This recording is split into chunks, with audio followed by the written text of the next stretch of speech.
CBS 라디오 김현정의 뉴스 쇼. 국민 영미, 안경 선배, 컬벤저스 이런 말만 들어도 떠오르는 이들 바로 한국 여자 컬링팀. 김씨로만 이루어져서요 일명 팀 킴이라고 불렸었죠.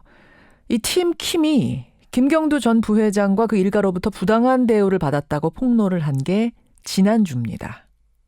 결국 문체부와 대한체육회가 합동으로 감사를 하겠다고 밝힌 상황인데요. 지금 팀 킴의 5명 선수들은 아주 힘든 시간을 보내고 있고 이번 주 중으로 공식 기자회견을 통해서 입장을 밝힌다고 합니다. 그런데 팀 킴과 똑같은 일을 14년 전에도 겪었다는 추가 폭로가 나왔습니다.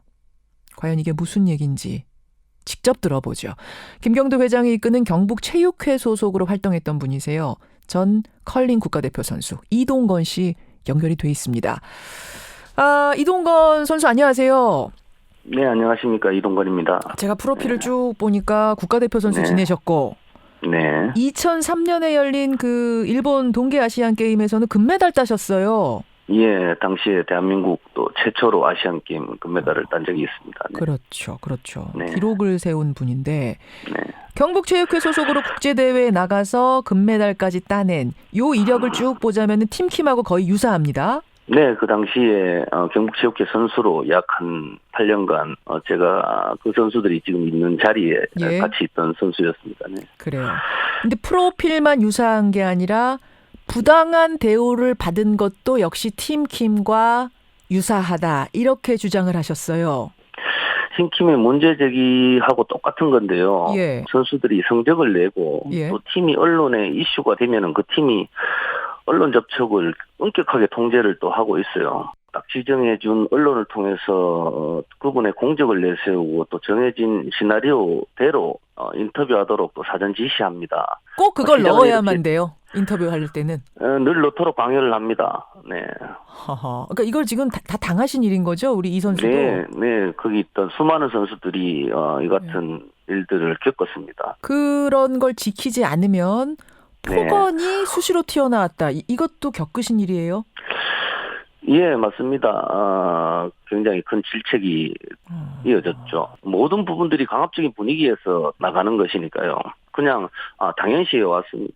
당연시. 근데 이제 김경두 전 부회장은 나는 결코 선수들에게 폭언한 적이 없다. 차라리 내 딸은 뭐라고 한 적이 있어도 김민정 감독을 두고 뭐라고 한 적은 있어도 남의 딸에게 그렇게 폭언한 적 없다라며 부인을 했는데요. 그분께서 처음에는 부인을 하시다가 녹취 파일 나오니까 아무 말씀이 없으시잖아요.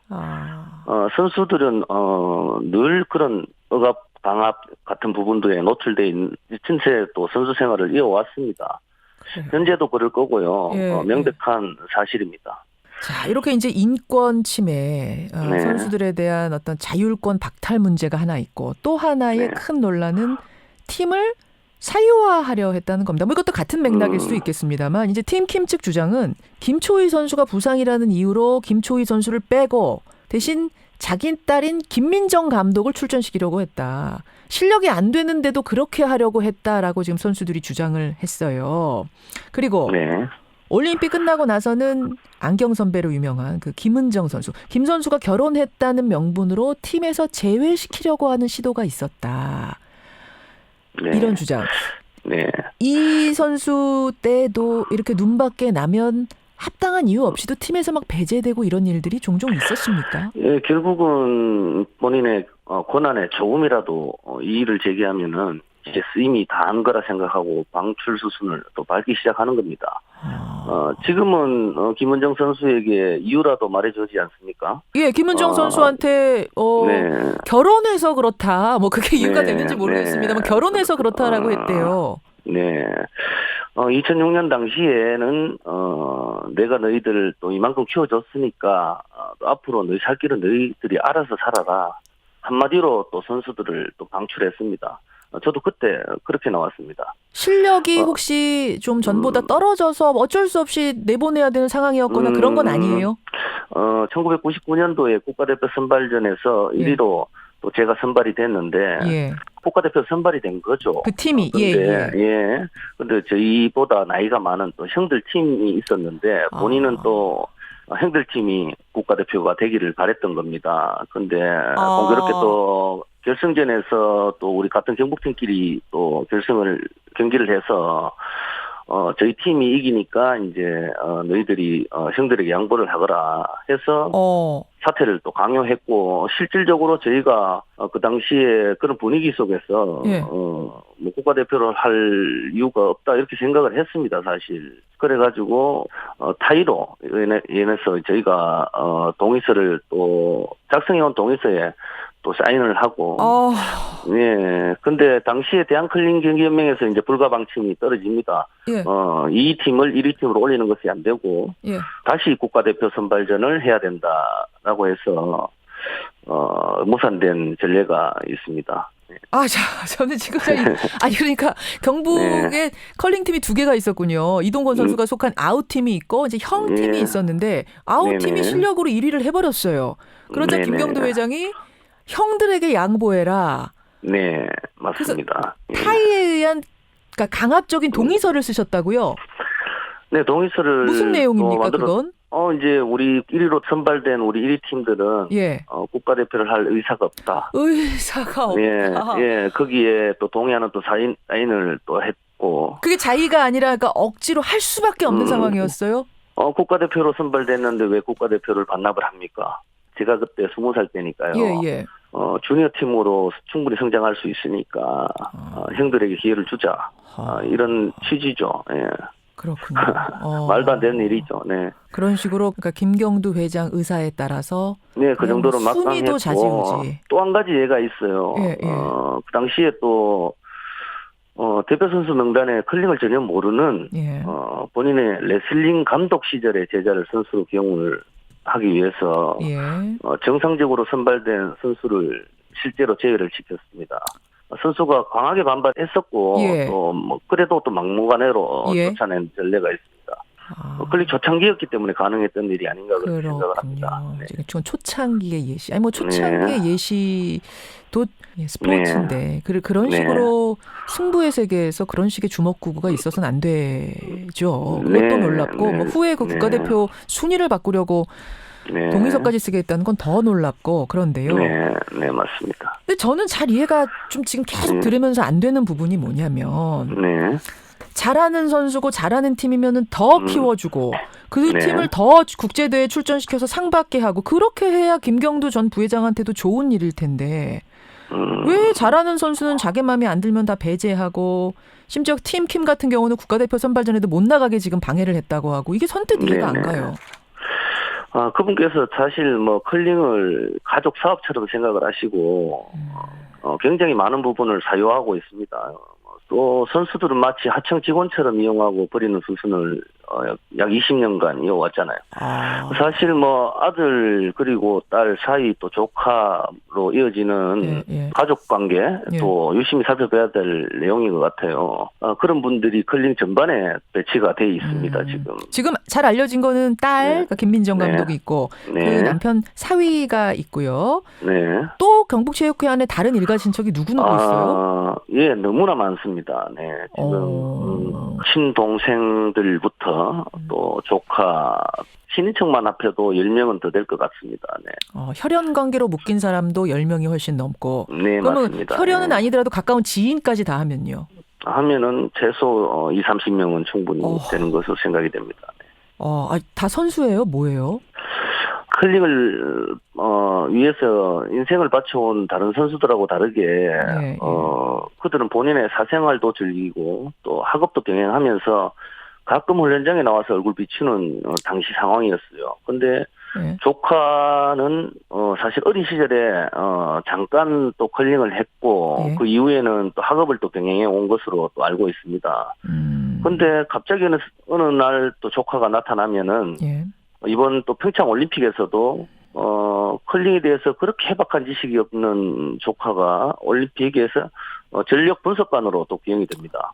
어린 시절에 잠깐 한 게 다 잠깐 했고 또 뭐 그 이후에는 또 뭐 학업을 해서야 됐으니까 오랜 시간 또 컬링을 떠나 있었고. 근데 전력 분석관으로 이번에 턱 갑자기 왔을 때 말 그대로 선수들이 전력을 놀랐어요. 분석해야 되는 중요 포지션이잖아요. 네. 어떤 이유와 또 과정으로 선발됐는지에 대한 사실관계 확인이 정확하게 필요가 합니다. 아들 같은 경우에도 올림픽 국가대표팀에 합류를 결국은 했죠. 3차에 걸친 대표 선발전에서 주전으로 뛰지 않았습니다. 이 선수는. 또 1차 선발전 당시에는 군인 신분이었어요. 예, 예. 예. 결국은 그 아들의 자리를 비워놓고 합류시킨 또 일이니까 이 부분에 대해서도 해명과 사실관계 확인이 정확하게 또 필요할 것 같아요. 그럼 결국은 아들 김민찬 선수 같은 경우에는 국가대표 선발전 네. 한 번 안 뛰고 국가대표 선수가 된 거예요? 네네, 맞습니다. 이야, 참. 예, 또 그 사위분도 마찬가지예요. 예, 경북컬링협회 전체 지금 회무 업무를 모두 맡아서 보고 계신 분이잖아요. 장반석 감독. 네네네. 컬링 선수로서 이력이 거의 없습니다. 뭐 하던 분입니까? 그럼 원래 결혼 전에는? 원래 결혼 전에는 뭐 학원 원장을 했다고 제가 들었어요. 컬링 학원 말고요? 네네, 영어 학원 원장인가 했던 것으로. 근데 김민정 감독하고 또 결혼을 해서 몇 년 후에 또 경북체육회 남자팀 그리고 국가대표팀 감독을 또 하죠. 뭐 학원 하다가 결혼 후에 네. 늦게 시작했어도 갑자기 굉장히 잘한다든지 뭐 이런 경우가 없으란 네. 법은 없지만 선수들이 보면 알잖아요. 그 실력을. 감독할 실력이 누가 봐도 좀 의심스러웠습니까? 그 팀킴이 또 김민정 감독에 대해서 또 자질 문제에 대해서 이야기를 했듯이 장 감독은 뭐 김민정 감독보다 더 컬링에 대한 지식이 없다고 봐야 되죠. 알겠습니다. 예, 아유, 이게 뭐 비인기 종목이죠. 그래서 뭐 아무도 네. 안 하겠다고 하던 시절에 어쩔 수 없이 이걸 네. 키우기 위해서 가족들을 시킬 수는 있습니다. 가족들이 이 스포츠에 달려들어서 같이 뭔가를 읽어보자 이럴 수는 있겠습니다만 네네. 컬링이 자리 잡힌 후에는 네. 후에까지 이권을 가족들이 부당한 방법으로 꽉 쥐고 있다면 이건 말씀하신 것처럼 누가 봐도 가족 사업. 또 하나가 이제 상금 문제인데요. 네네. 국제대회 우승한 이후에 상금을 제대로 정산받지 못하는 부분이 있었다라는 얘기를 팀킴이 했어요. 네네. 이동건 선수가 뛸 때도 그랬습니까? 예, 마찬가지입니다. 지금 언론에 그분들이 반박한 내용대로 확인서, 서명 등을 뭐 늘 받아왔습니다.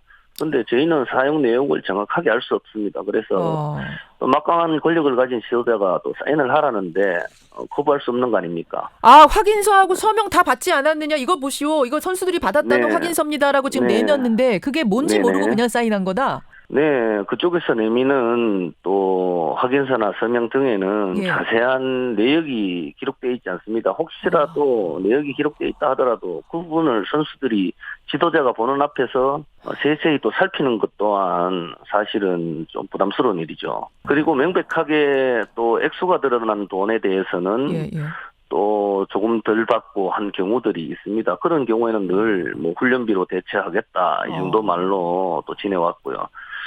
그렇군요. 예, 당시에도 똑같은 일들이 계속 자행됐습니다. 사실 뭐 특정 통장으로 선수들의 급여를 매달 50만 원씩 훈련비로 또 각출을 했고 또 저희는 출처를 알 수가 없고.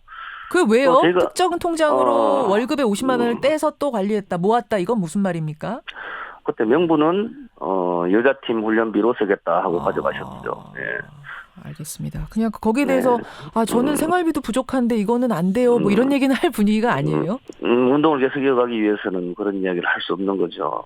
예. 이 문제 제기에 대해서 장반석 감독 측에서는 채팅 화면까지 공개하면서 지금 반박했습니다. 네. 선수들 동의하에 김경두라는 이름의 통장 개설한 거고 단체 대화방에서 공개적으로 행사에서 받은 돈이 얼마고 사인회에서 받은 돈이 얼마고 이걸 다 얘기를 했다. 이렇게 지금 반박을 내놨거든요. 여기에 대해서 팀캠의 입장은 아직 나오지 않았습니다만 이 선생님은 어떻게 보세요? 이 반박. 사실 선수들은 제가 거듭 말씀드리지만 훈련비 상금 또 지원금이 어떻게 쓰이는지를 정확히 알 수 없는 상황이고 어떻게 들어오는지도 정확히 모르고 20여 년간 또 그분의 친족이 모든 금전적인 회계처리를 했으니까 문제가 되는 겁니다.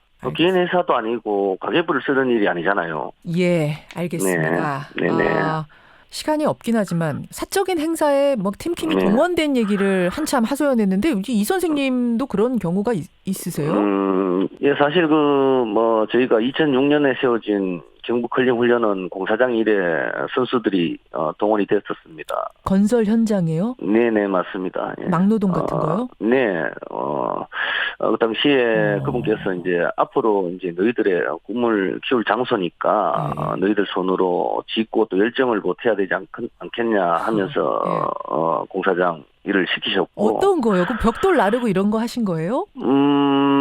네, 밑에 그 컬링장을 짓다 보면은 파이프를 깔고 또 파이프에서 또 냉매가 새는지 또 이런 일들부터 공사장을 또 이렇게 다른 분들이 출입 못하도록 또 통제하는 일부터 시작해서 어린 선수들이 그 당시에 제 후배 선수들이 고통을 좀 많이 받은 것으로 또 기억이 나고. 파이프 까는 일까지. 아니 그러면은 선수들한테 십시일반 우리 같이 힘을 보태자 하면 본인도 그런 거 하셨어요? 그 김 회장도? 본인은 힘을 쓰는 일을 전혀 하시지 않았고요. 3개월에서 저희가 10개월 정도 현장에 투입이 됐고 심지어 작업복까지 사주면서 일을 시키셨거든요. 예, 뭐 지금 이 폭로를 듣자면 한도 끝도 없을 것 같은데 이 선생님, 오늘 여기까지 일단 말씀을 듣고요. 이 사안을 봐가면서 저희가 다시 한번 인터뷰 요청을 드리도록 하겠습니다. 그리고 이번 주에 팀킴도 요 기자회견도 좀 지켜보기로 하죠. 고맙습니다. 네, 감사합니다. 예, 우리나라 첫 그 국제대회 금메달리스트예요. 이동건 전 컬링 국가대표 만났습니다.